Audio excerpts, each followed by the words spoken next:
Le cimetière du Djellaz est le plus grand de Tunis et il est connu pour abriter les dépouilles de personnalités historiques tunisiennes.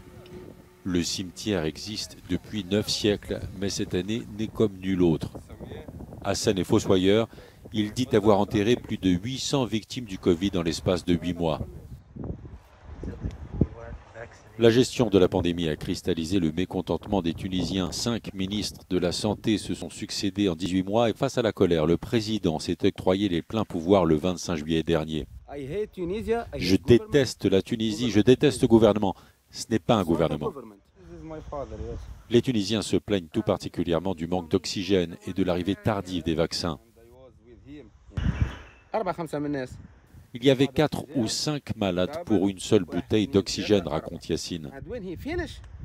Un seul tuyau à partager entre les malades. Quand la bouteille était terminée, il fallait en attendre une autre qui pouvait arriver 12 heures après. Au début, mon père était bien. À l'hôpital, son état n'a fait qu'empirer. Depuis l'arrivée du variant Delta, le nombre de morts du Covid a plus que doublé en Tunisie. Les autorités comptabilisent plus de 20 000 décès et nombreux sont ceux qui estiment ce bilan largement sous-évalué.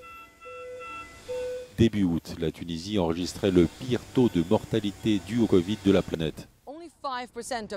La Tunisie consacre à peine 5% de son budget à la santé, c'est 3 fois moins que ce que recommande l'OMS. Et pour beaucoup, la mauvaise gestion de la pandémie a été la goutte d'eau qui a fait déborder le vase. Les Tunisiens étaient déjà exaspérés et se sont sentis abandonnés par ceux-là même qui étaient censés les protéger.